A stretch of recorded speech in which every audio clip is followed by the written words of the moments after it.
Hi, I'm John Green. Welcome to my salon. This is Mental Floss Video, and did you know that the Kennedy family compound in Cape Cod has a wine cellar shaped like a ship's hull? They love their wine, and that's just the first of many extraordinary features of famous homes I'm going to share with you today in this video presented by Allstate.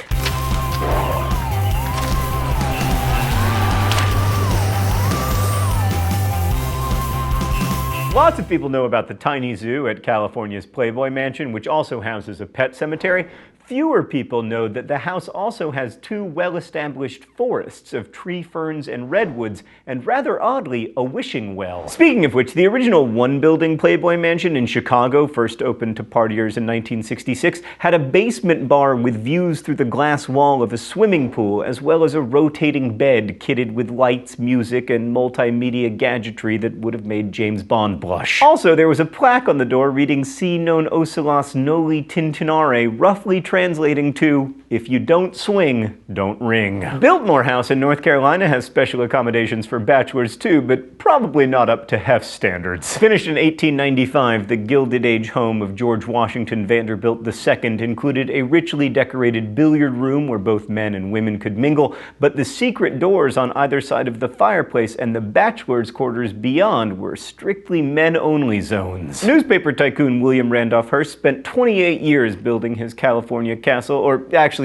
paying other people to build it for him. The estate totaled 127 luxurious acres, and it influenced Citizen Kane, had two intricately tiled indoor pools and 100 telephones, including one outside on a tree, and where zebras descended from the ones in Hearst's menagerie are still roaming today. People always say, well, rich people get rich by watching their money. No, they don't. They get rich and then they buy zebras. Also, imagine the devastation at the Hearst mansion when cell phones came along. They must have been like, man, we worked so hard to get this phone on a tree, and now everybody's gonna have tree phones.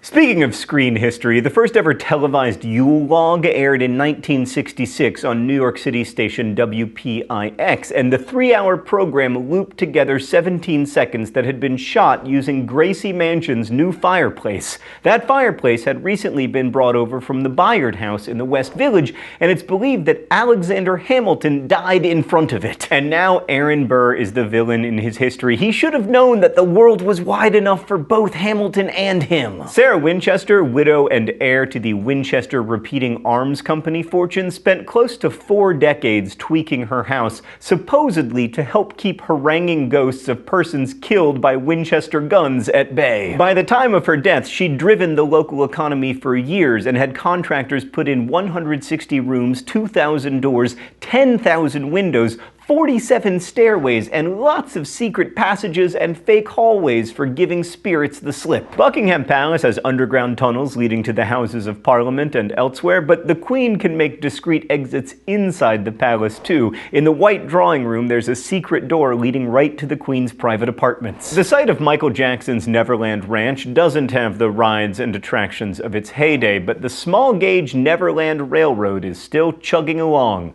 Or it would if someone fixed the steam train's specifically made boiler. The engine, named after Jackson's mother Catherine, has 24-karat gold leaf lettering, pulls coaches with lighting, has special needs accessibility, and a $45,000 stereo system. The White House also contains plenty of music history, with a record collection in the thousands that was started in 1973 and kept growing until the Reagans stuck it in the sub-basement.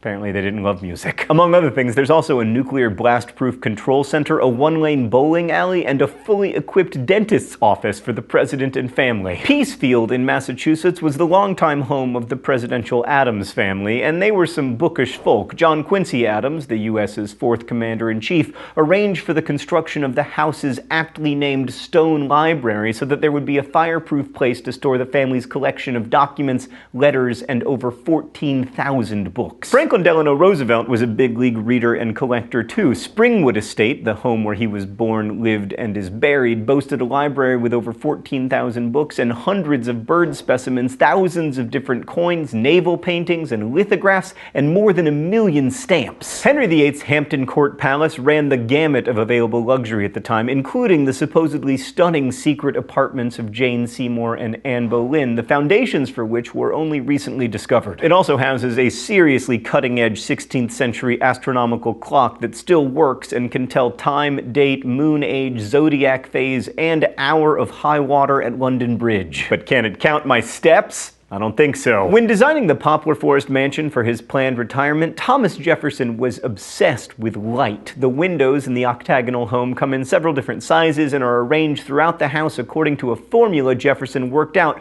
for achieving the optimum light levels in each room. It took 2 tries and at least 5 times the original budget, but by 1914, Kykut was finally done and John D. Rockefeller Jr. and his parents had themselves a palatial home. John Sr. still had reservations about the second version of the mansion, including the 35-ton fountain and Aphrodite statue of iffy origin placed out front, but most of the estate passed muster, and the ice cream parlor added on later was a hit. Whatever, Rockefellers, you had your Aphrodites and your ice cream parlors, but we have antibiotics. The Archduke Ferdinand II was also keen on honoring culture in his luxury premises. He filled the Chamber of Art and Curiosities at Ambrose Castle with everything the Mannerist age had to offer, from foreign armor and treasure to the first known portrait of Vlad the Impaler. With over 2 million square feet of floor space, Istana Nurul Iman is in the running for the largest single-family residence ever. It has 257 bathrooms and a 100-car garage. It also has 18 elevators, 564 chandeliers, and an air-conditioned stable for 200 polo ponies, which is all fine and good, but does it have 100 phones? A 1-car garage might not sound like much, but if you snag a residence in Miami's under-construction Porsche design tower, at least your high-rise parking spot will be en suite, and you'll be able to use one of the building's glass-walled car elevators to get there. Researchers finally discovered what they believe is the 13th century palace of Genghis Khan, and some believe that his tomb may be located nearby. If they do find it, legend suggests that they'll not only find an enormous trove of buried treasure, but perhaps also the remains of a baby camel. It was supposedly buried next to the famous warlord, so mourners could follow the mama camel who was present at her offspring's burial back to the secret resting place of both. That's dark. That's pretty typical Genghis Khan stuff, though. When you're a king, you want only the nicest and classiest stuff for your pad, so Elvis Presley, the king of rock and roll, of course had a basement that was decked out with a full soda fountain, mirrored ceilings, a pool table, a jukebox, and a wall panel mounted with 3 TVs that the king liked to watch all at once. And finally, I returned to my salon to tell you about Singer Castle, which was completed in 1905. It took a horde of trained Italian stonecutters, many tons of imported granite, and about 2,000 loads of Canadian dirt to build up the island it's on, and then to build the 4-story castle on top. The castle included 28 rooms, 3 boathouses, a 2-story ice house for entertaining fabulous guests, and dungeons. Hopefully not for party crashers. Thanks again for watching Mental Floss, which is made with the help of all of these nice people and presented to you by our friends at Allstate. Let me know in comments what secret feature you'd like to build into your dream home. I've always been a fan of secret passageways. Anyway, as we say in my hometown, don't forget to be awesome.